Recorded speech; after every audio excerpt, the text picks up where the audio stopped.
So here I sped up the video because I was removing the gel polish from her toes, and sometimes it takes a while to remove all of the gel polish, and so it won't make sense just letting the video play, so I decided to speed it up for you guys. But yes, is Lisa here again with another video. This is a pedicure I was doing. It looks strange because I edited the video in my phone, and then when the video saved, that's how it saved, edited like that. So it's some kind of effect. I actually don't remember which one is that I used, so that's why the video may look a little strange in terms of like effects or like the color of the skin and stuff like that. That's how the video was saved. So I didn't go in and edit that part. I just edited the rest of the video. So that's it for now. I'll just let you guys watch as we go through, and I will pop back in later and tell you guys what's going on, because you won't be able to see properly. And this was before I had my ring light, so like the next couple of videos should be different. But this was before I had the ring light for sure, so I was using natural light here. So bear with the quality, please.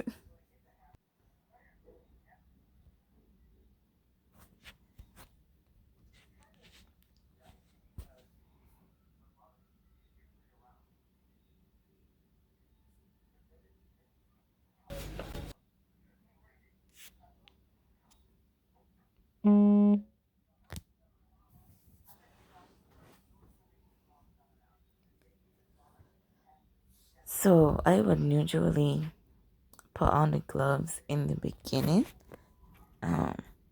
before I remove the gel polish. Well, no, I would usually remove normal polish and then put on the gloves. So that's what happened just now. I just used my hands normally, and then I would sanitize my hands and then put on the gloves. I do that because using the nail polish remover to remove normal polish, sometimes it would weaken these particular gloves that I had at that point in time. It would weaken those gloves, and it would cause it would tear before I actually get into the pedicure itself. So I would use my hands, just my hands before the gloves, remove the normal polish, and then I would sanitize my hands then and put on the gloves and continue with the rest of the pedicure. But in this case, I was removing gel polish, so I could have put on the gloves before and did what I had to do. But it became such a habit to just remove the polish without the gloves on that is just what I did. But I always sanitize my hands before I put them into the gloves, even though the gloves will be on. So yeah. So here I'm just pushing back the cuticles. Yeah, I feel like this video is a little slow. Yeah, but here I'm pushing back the cuticles. Then you would see me clean underneath the nails. Then I will nip off the cuticle, the dead cuticle, and I will use the buff them. I think I use the, cannot remember the other tool, the name of the other tool right now, but it removes the sidewall when it gets really hard. That would remove it without cutting too deep into the skin or anything like that. So I use that tool as well.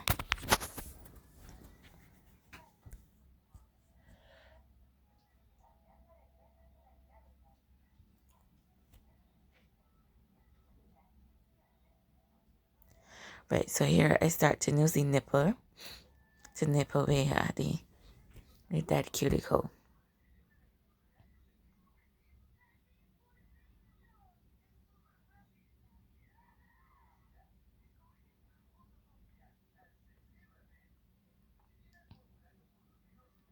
Now with the nipple, you have to be very, very careful, especially for someone who may be diabetic. You don't want to nip the skin and cause any bleeding. You don't want to cut the person. In any pedicure, generally, any service you're doing for a diabetic, you don't want to cut the person. So with the nipper thing, you have to be very, very careful, especially for those who may be diabetic.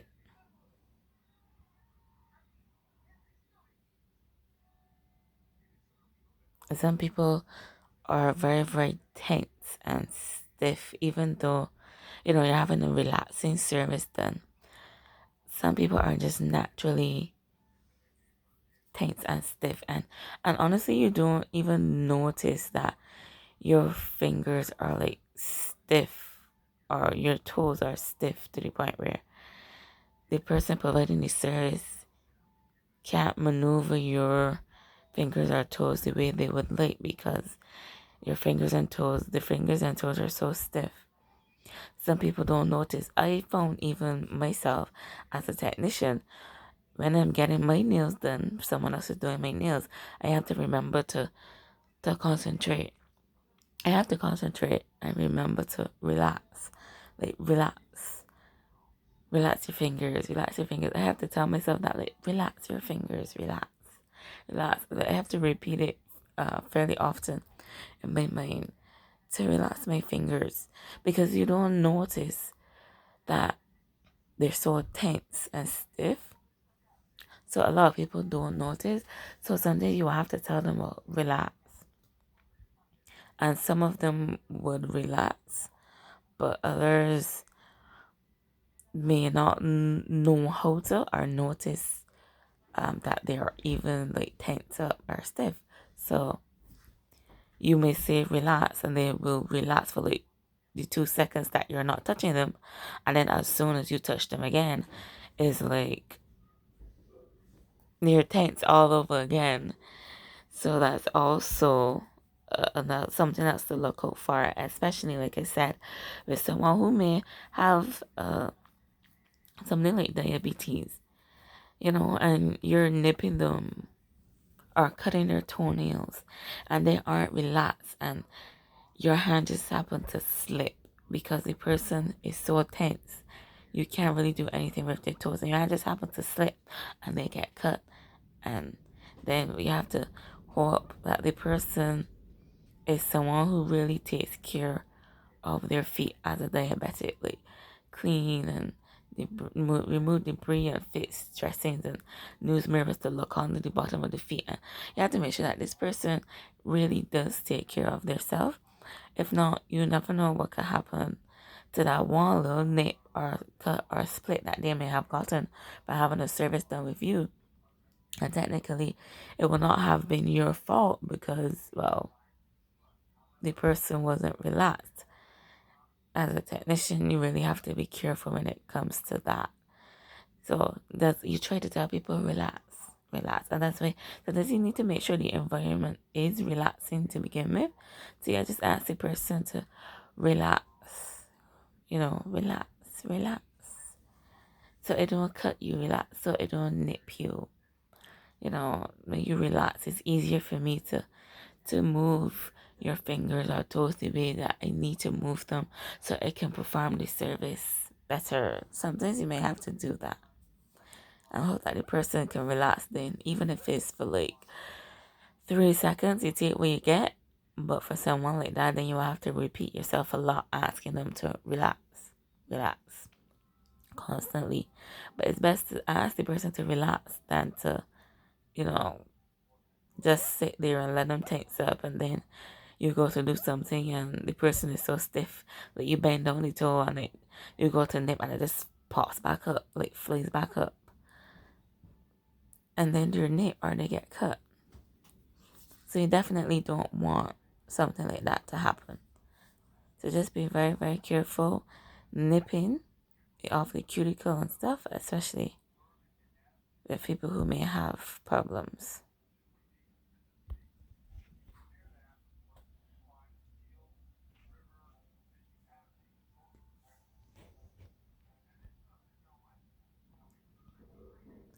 So I just rubbed on the oil. Um, I would usually put oil before I do this part, this scrubbing, and then put the person's foot back into the foot bath. Sometimes I will put on the oil before they go back into the water. Other times I won't. I wouldn't. And that would depend on probably the person's cuticles, depending on how dry the cuticles are. But sometimes it's such a habit that I just put it on regardless of if the cuticles are really dry or not. Sometimes I would just rub on the oil and then have the person and then do the scrubbing here and have the person place the foot back into the water. But then of course you would still apply oil at the end of the service after you polish and everything. The more moisture for the cuticle, the better.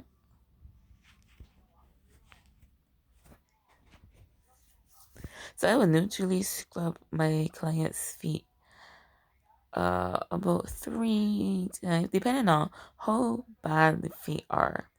I would do what I did, push back the cuticle, nip, clean under the toenails and buff and all that stuff I would do. And then I would scrub the foot that I just worked on, put it back into the water, take out the other foot, do the same thing, push back the cuticles, trim, cut, all that, clean under the nails, and then I would scrub again and then put the person's foot back into the water. But then I would tell them bring the other foot out. The foot that went in first, I would let them bring that back out then.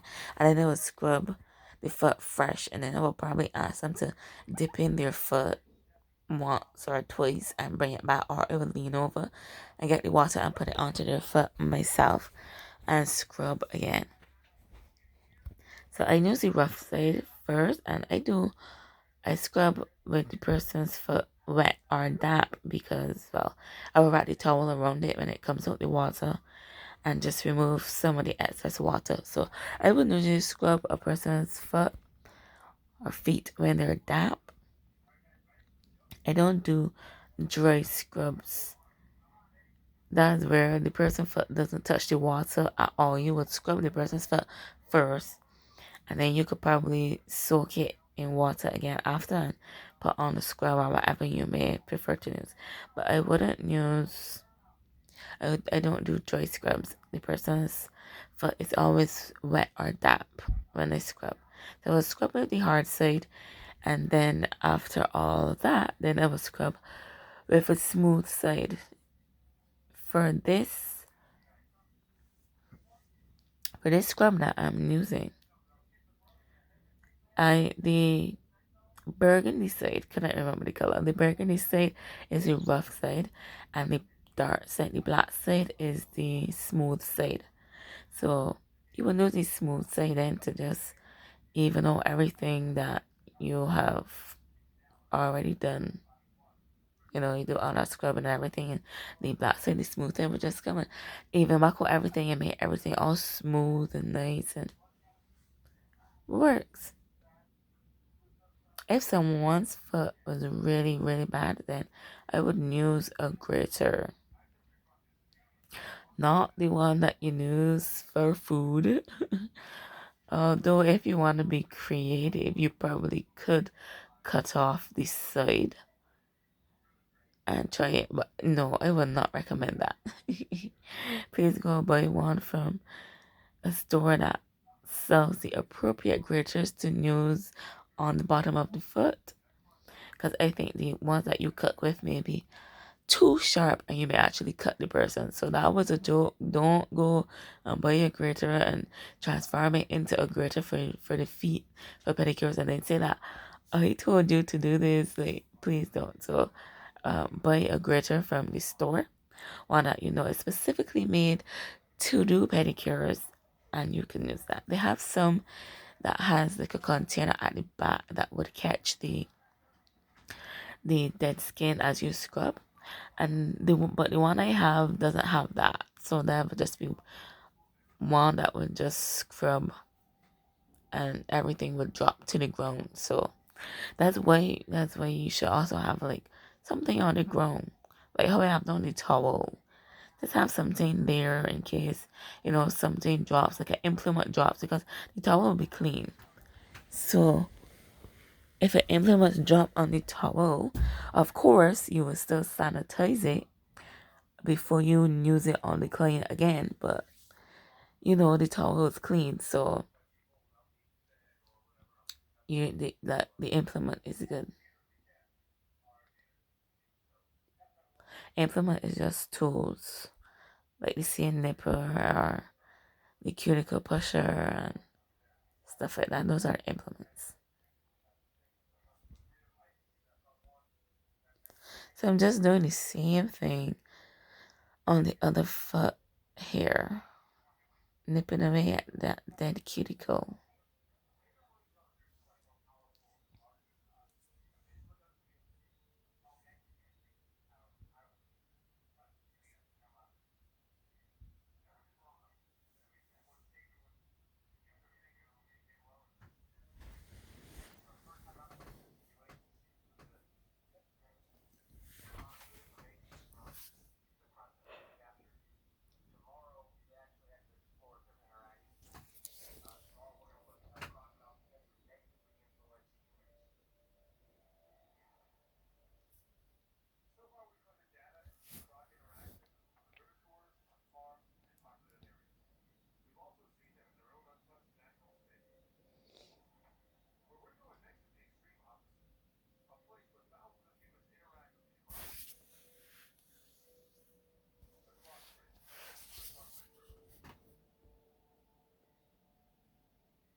So in a little while, you guys will see me go under her toenail with the nipper as well. Although I already used the cuticle pusher, the other end of the cuticle pusher to remove the dirt from under the toenail. Sometimes I would use the nipper, but I would use the nipper to, like, if the person has ingrown toenails, or to go under there to remove, to make sure there's nothing underneath, any excess dirt or anything underneath the toenail. So I would use the nipper for that part. But sometimes before I had the correct tools, for the, and this is the part I'm speaking about here, guys. If I had the correct tools for the ingrown toenails, this is what I would do. I would use the nipper to go under the side of the toenail and pull out the toenail and like separate the toenail from going into the flesh. And then depending on how bad it is, I would nip off the toenail and give it a little shape, and that would give the person some time until they get back to me then. Because I always recommend to my clients, if the ingrown toenail is too bad, that you really should go to a podiatrist. But some of my clients are like, that's too expensive, I can't afford that right now. Do what you can. So you do what you can, but just make sure that you don't go too far or too deep, because as technicians, we are not qualified to do that, to remove ingrown toenails.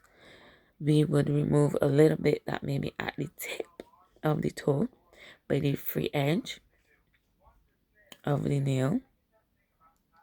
You may be able to just remove that little tip there at the top, stop it from going in from there at the top. But if something is like really, really deep the into the nail bed of the toe, going into, if the toenail is growing right down the side wall into the entire nail bed, then that's a problem. I don't know if I'm explaining that correctly. Once it's not at the tip and it's going down into the nail bed, then you have a problem. As a nail technician, we aren't qualified to do anything with that toe. So you shouldn't even be doing the service for that person. That's why you examine the person's feet before you do a pedicure. You examine the feet or hands or body before you do any service for the person. So that's that's the ingrown toenails are very, very painful for a lot of people. And that's why they think that as a nail technician, you know, or pedicurist, you know what you're doing. You know what you're doing, but you're not qualified to do what they're asking or maybe asking. So you have to be very careful. If you can remove the tip, if it's ingrown and you can remove the tip, just use the nippers and nip a little at a time and then file it so that the edge is not sharp. If not, then you really should suggest that your client go to a podiatrist. They may not have the money at the time, but even if they don't have the money at the time, you should tell them, well, I cannot perform this service for you because you should need to go to a professional. I am not qualified to do what you're asking of me. I'm not qualified to remove an ingrown toenail, not an entire ingrown toenail. So yeah, sometimes you have to tell the person that you can't do it.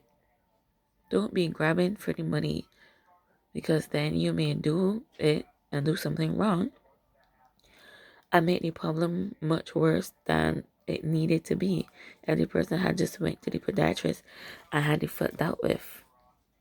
Or maybe to their personal doctor or a physician and see if they can help them or prescribe something for them until they had accumulate the money to go to the podiatrist. You're not certified to remove those kind of things. But like I said, if it's just a little tip at the top and you can use the nipper to just pull the toenail out of the skin, remove the toenail from the skin, just right at the top of the free edge, I usually will just nip it, and that would ease the client a little until they get back to me. And sometimes that's all they really need, just a little bit of easement before they come back to have another service done, because it really is painful to have ingrown toenails.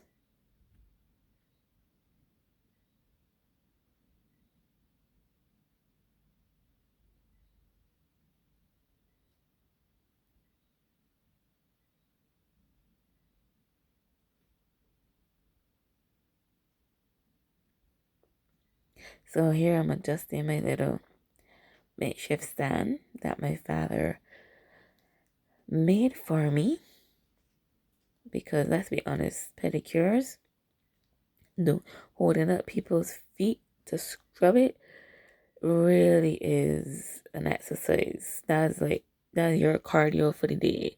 You definitely get in your cardio for the day if you're holding up people's feet to scrub them. Definitely. Of course. You get in your cardio. So my father got the little stool made for me. The footstool. I guess you could call it a footstool. Yeah, it's just a different type of footstool for a different reason. So he got the footstool made for me. Well, he had a hand in making it. He was there, so he got it made, and now I can adjust it up high like this, so I don't have to hold up the person's foot to me.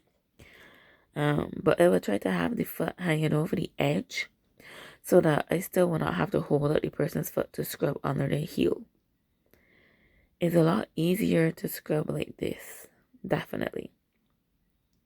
But if you may not have anything like this, just use whatever you have. If you have a normal stool or a poof that you would sit on or anything like that, just rest the person's, put them a towel for sure.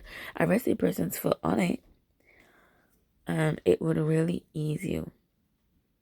But here you would see me holding up her feet in between, because the foot bath should have been a little closer to her chair. Then the stool would have been onto the foot bath, and then her foot would have been hanging over the edge of the stool, and I could have just gone under with the scrub and scrub under her heels instead of having to hold up her foot to scrub under the heels properly.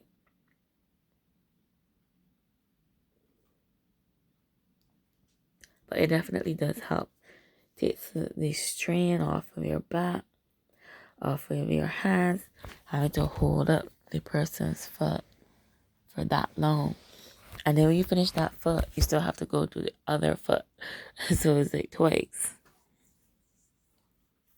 So it really does help.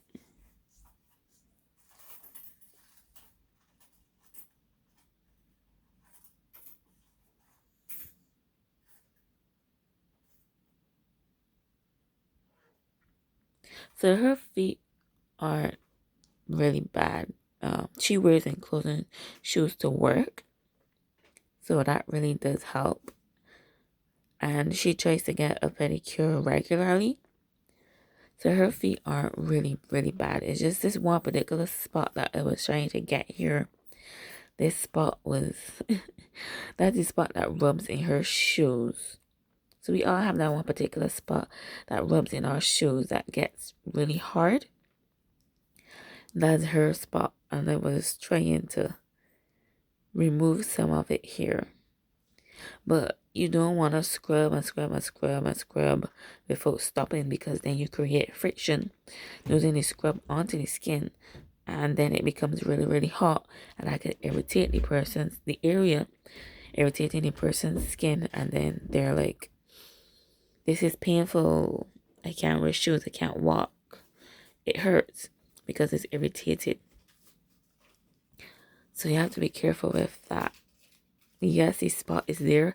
Yes, you want to remove it, but scrubbing continuously in one spot will create friction and it will get hot, and you can actually remove the outer layer of the skin if you do it for too long, which would then, like I said, irritate the person's skin in that area, and it will be sore and red.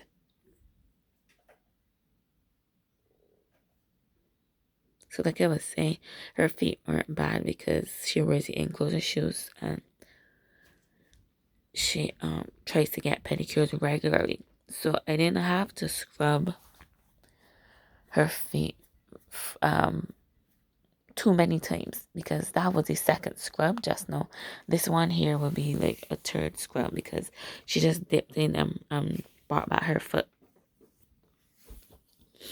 So right, so this foot wasn't bad because the second scrub was the hard side. No, the third scrub, no, I'm using the soft side. So her foot wasn't really that bad.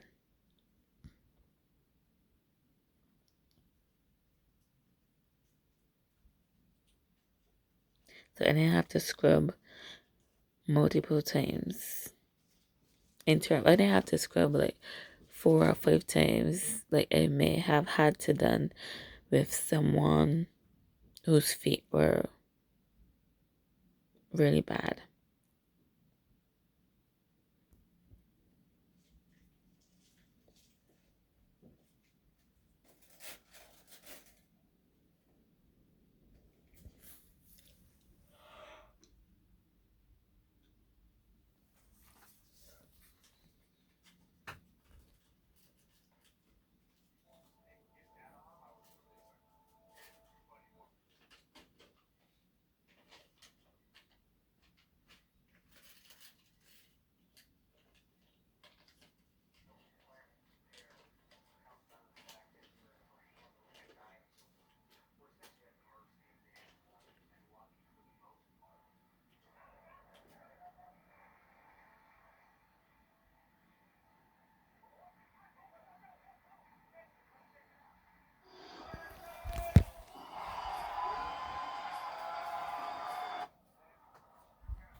Yeah, so for most people, the heel is really the problem area. The heel and crossing instead. would be their problem areas. So you may find you may have to scrub a little more, but I think the heel is mostly a problem area. For most people, definitely the heel really is a problem area. So you may find yourself having to scrub that area a little more than any other part of the foot. So this scrub is a homemade scrub that I did, and I sell these scrubs here at Passion Touches. So we have body scrubs, face scrubs, and foot scrubs. The body and face scrubs are sugar scrubs, but the foot scrub is made from Epsom salt. So the Epsom salt will help with any odors if you may have any. Especially if your feet sweat a lot and you wear enclosed shoes, the Epsom salts will definitely help with the smell of your feet.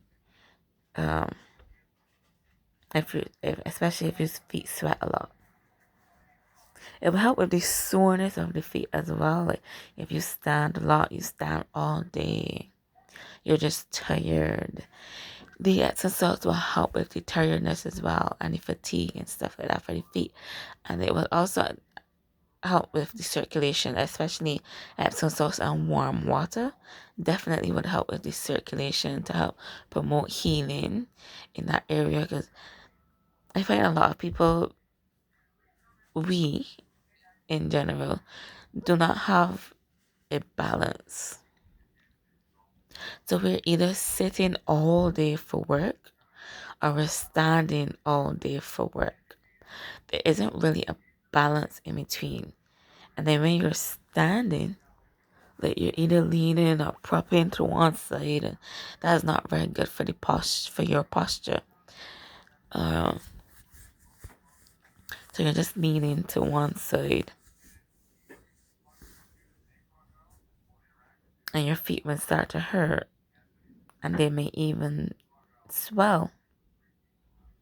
That's not a good thing. You need the circulation going. You can have your feet swelling, but then when you sit all day, the same thing can happen. So people are thinking, oh, it's not the same thing. Standing is worse than sitting. Both of them can actually be bad for you, especially if you do one more than the other. You sit too much or you stand too much, because when you sit too long, then you're basically cutting off the blood flow to your feet. So then it would mostly be like water retention in the feet, and the feet are swollen from you sitting all day. It like, especially if you work in like an office and you're sitting in an office chair, and the office chair is rubbing like on the side of your legs or hips. If your hips are big like mine, the office chair may be rubbing on that area. That could cut the circulation. If or like me, if your legs are big and you're sitting all day, like the veins underneath your legs sitting in the chair could cut the circulation. So you may not feel like pins and needles, but then you get it and your feet are swollen and you're like, wait, I was just sitting all day. That's the problem. You were sitting, you weren't moving. The blood wasn't flowing through the legs. If you get it and move and walk, the blood is going to flow through the legs, which will promote the healing, and your feet will not be swollen. So you really need to find the balance. Sometimes it's so hard, especially when you're really, really busy.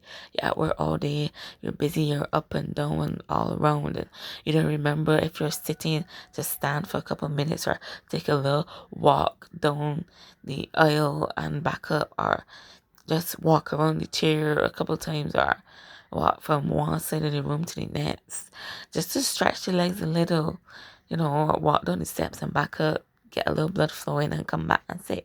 You're so busy you aren't studying that. If you're standing and you're working, you don't remember to sit and take a little breather, a couple of seconds to just sit and give the feet a little ease. You really have to try. Sometimes it is hard to try to find that balance. and the time. And then you may actually be thinking about having the time, making the time to do it at work. But then your boss may be like, well, no, don't do that, you know. So then you will definitely have to exercise in the morning or exercise in the evening after work, before work, exercise after work, or may have to make a little time to do a little something at lunchtime, even if it's just 5 minutes. Stand up and stretch or do a couple jumping jacks or a couple squats or something. Just a little something to get the heart rate up a little bit, to get the blood pumping through the body, to help with the circulation and the feet and stuff like that. You really need to try to find the balance. You definitely don't want to stand all day or sit all day. And then you may have to make sure you have the correct shoes as well. The proper shoes, proper attire.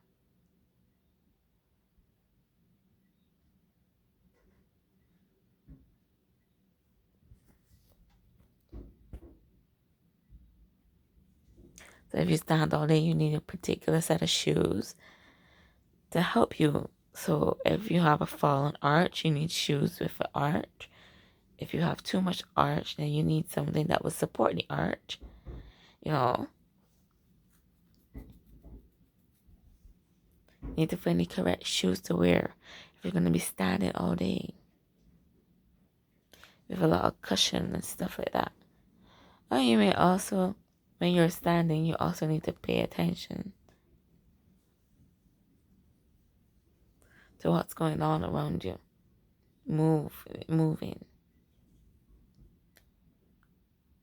You gotta move, keep moving.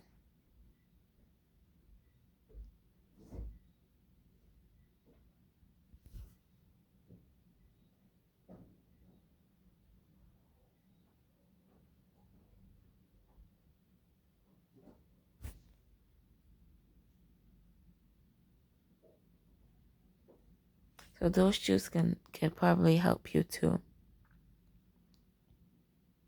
in terms of, you know, moving around.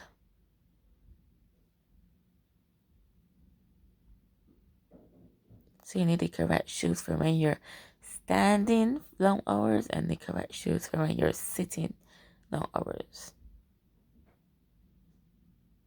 Thing is, if you have the chance and you're sitting all day, you could probably have like a ball or a bottle with ice, like a glass bottle preferably, but you don't really see those now. But a bottle with frozen water in it, ice. So you put the water and you let it freeze. So then you would just take it out, wrap something around it so that the cool isn't directly onto your feet unless you're going to be doing it with the shoes on. No, you can't do it with the shoes on. Sorry, it won't be it won't have the same effect, especially if you're wearing like sneakers. So you would need to be barefooted. So definitely wrap something around it. And to be extra safe, you could probably rub some Vaseline or petroleum jelly under the bottom of your feet, and then roll your feet on the ball or the glass bottle or container, and just roll your feet on it to get the circulation going, pumping. Work the feet, work the muscles, get the circulation pumping, get the feet all good. So that will keep the blood flowing even though you're sitting all day.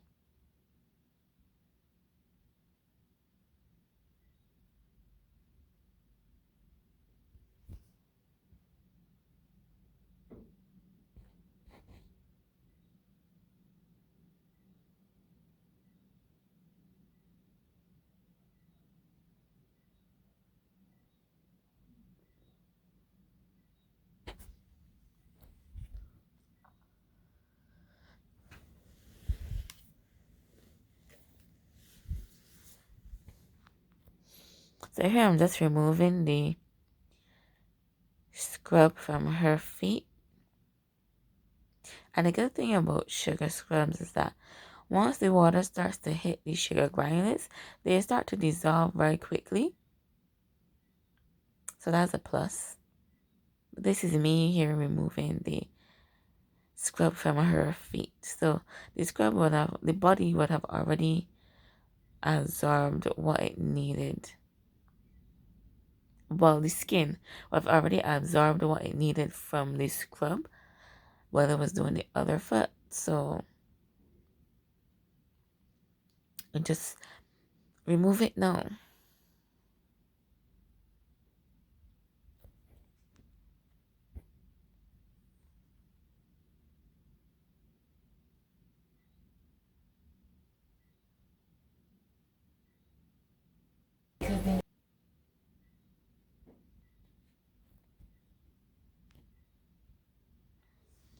So I shook off the towel onto the towel that was on the floor, and I would fold it. Some people use two towels, but I use one towel. So the towel will be on one side, and I will shake off the excess dead skin and stuff. I'll fold the towel in half, so then I will be using the outside of the towel, the part of the towel that was on the footstool is what then would be on top. By folding it in half, that would then be on top, and that's what it would use to dry the person's feet, and then continue with the massage.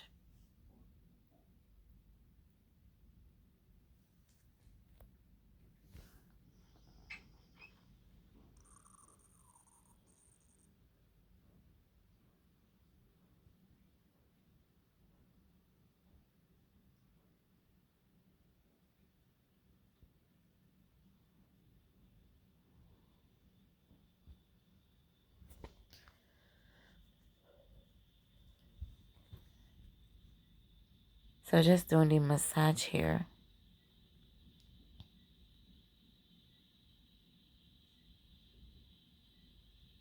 You can look and enjoy.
So setting up the polish here, and I just used a cotton ball with some alcohol on it. I'm using it again here, a cotton ball with some alcohol on it to remove any excess oils that may be on the toenails, which will cause the polish to lift a lot faster. Which will cause the polish to lift. Something it doesn't lift at all. Which will cause the polish to the not removing the excess oil. It will cause the polish to lift. And this is done with both normal and gel polish. You have to remove the excess oil from the nail before you apply polish for the polish to apply properly. And then I use the primer and I prime the nails before I apply the top coat for the gel polish. Now I did not notice, but the end of this video cuts out. But it really was the end of the video because I had just oiled I had just oiled one foot, her right foot. I had just oiled it and that foot was finished. I just needed the other foot to come out of the light, and all I had to do with that foot is oil it as well, and that was it. I was finished. But the video cut out after I oiled her foot and I was sitting waiting. But just not a video cut out. My phone had died on me. So yeah, my phone died on me, so that's that. But you still basically saw the ending because all I was waiting for, like I said, was for her to take her other foot out of the UV light so that I could remove the sticky layer from the gel polish and apply the cuticle oil. That's all you missed. And then I took some pictures.